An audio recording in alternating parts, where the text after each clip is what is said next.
Me chamou a atenção a análise que o governador do Maranhão, Flávio Dino, um grande conhecedor da situação política não apenas do Nordeste, como também do Brasil, por causa dos seus contatos que ele tem país afora.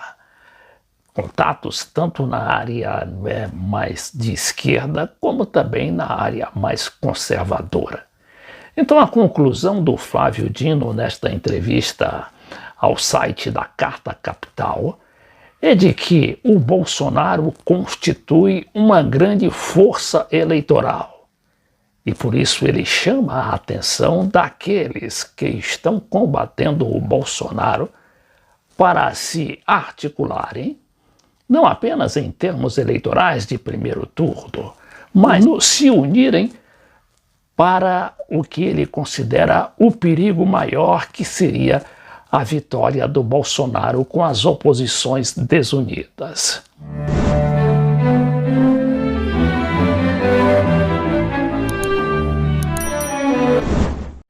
Antes, vamos conhecer um pouco dessa figura de Flávio Dino, governador do Maranhão, ex-juiz, não é?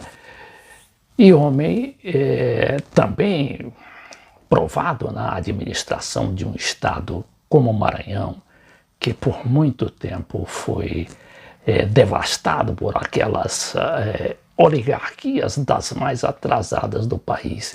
E ele conseguiu fazer um governo, pelo menos razoável, nessa situação dramática que atingiu o seu estado, também duramente afetado pela pandemia. Então o Flávio Dino agora está numa situação um pouco difícil em termos eleitorais, porque ele é do PCdoB, um partido que tem o comunista no nome, não é? Mas que, segundo ele, isso não é problema, porque o partido como o PCdoB tem boa imagem no Brasil inteiro, inclusive no próprio Maranhão, que o elegeu governador. E olha que o Maranhão é um estado considerado dos mais conservadores.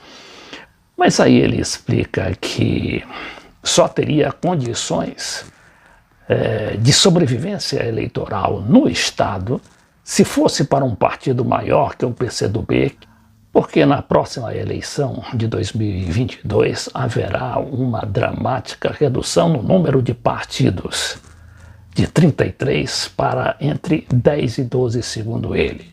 Mas por força da lei que obriga a cada partido ter um determinado número de apoio eleitoral baseado na votação para a Câmara dos Deputados. E por causa de seu prestígio político em termos de Nordeste, no Maranhão e também de Brasil, Flávio Dino é às vezes tido como um presidenciável, ou pelo menos como um vice, um candidato a vice do Lula, né, a quem ele está aparentemente apoiando.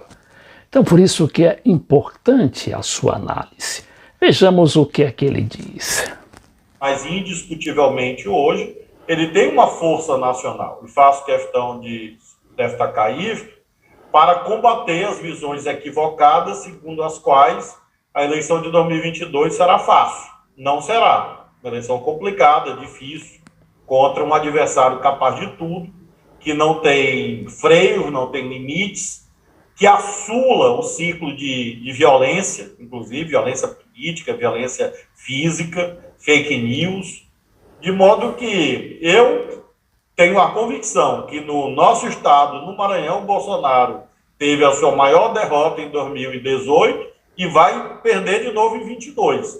Agora temos que olhar para o Brasil, entender que é uma eleição complicada e lutar muito para isolá-lo e derrotá-lo para poder salvar o nosso país do terror que seria mais 4 anos de um governo desastrado, um governo incompetente, um governo ímprobo e um governo que nega ao povo brasileiro a consecução de direitos fundamentais.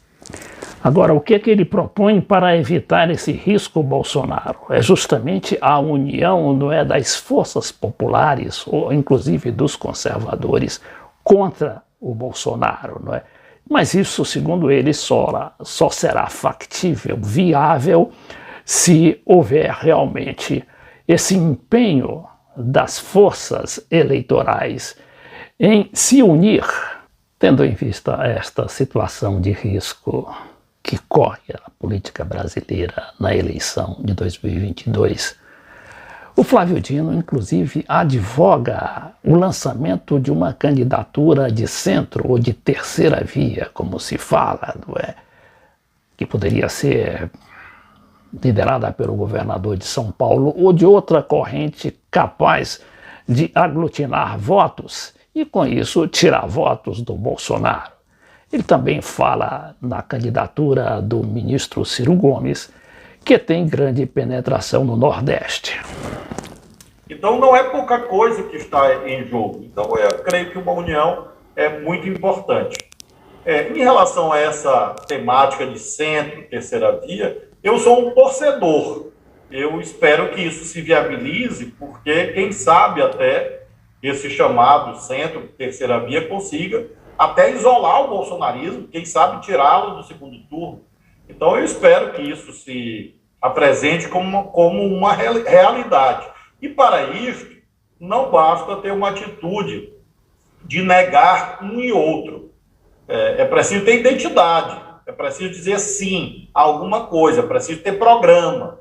E até agora eu acho que a dificuldade tem sido muito isso. Nós não queremos isso, não queremos aquilo. Mas quer o quê mesmo?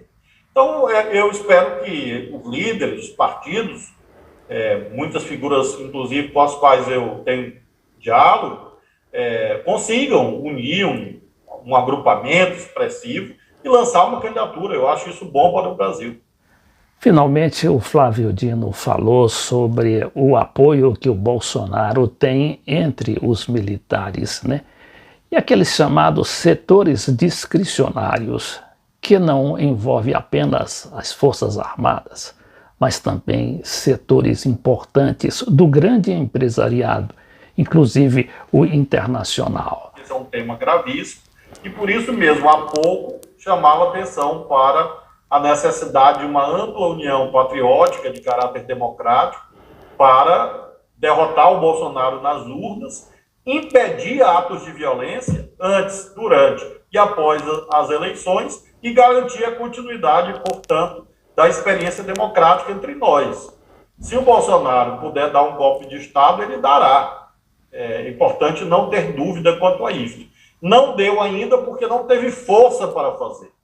Tentou fazer em 2020 e foi impedido pela autoridade do Supremo, pela atuação do ex-presidente da Câmara, Rodrigo Maia, e pela maioria parlamentar que então ali se desenhou, e pela sociedade civil, grupos de mídia, imprensa, etc., que não aceitaram isso. Então, o risco Capitólio, o risco de repetição daqueles eventos do Capitólio é muito alto. E por isso mesmo é preciso, desde logo, falar no problema para preveni-lo. Então, a gente verifica aqui também, ele fala no Capitólio, mas o perigo reside, inclusive, mais próximo da gente, como aqui no caso do Peru, né? A gente viu que o candidato Pedro Castillo, um candidato de esquerda, ganhou a eleição, mas o Tribunal Eleitoral do Peru se sentiu até hoje constrangido em dar a proclamação oficial dos resultados. E está ali inundado por uma série de processos de impugnações da candidata da direita Keiko Fujimori, a filha do ditador Alberto Fujimori, que também não representa apenas o fujimorismo, mas todo o grande empresariado e todo aquele setor midiático dominado pelo poder econômico. Enquanto isso, o presidente Jair Bolsonaro continua a lançar seus dardos, inclusive contra a imprensa.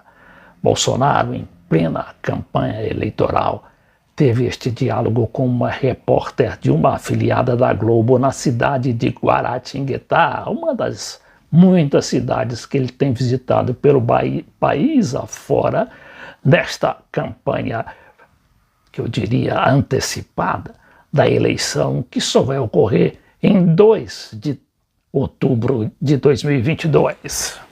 Hoje o senhor chegou sem máscara também. Olha, eu chego como quiser, onde eu quiser, tá certo? Eu cuido da minha vida. Pare de tocar no assunto. Você quer botar... Me bota o celular agora. Vai botar agora. Estou sem máscara e Guaratinguetá. Tá feliz agora? Você está feliz agora? Essa Globo é uma merda de imprensa.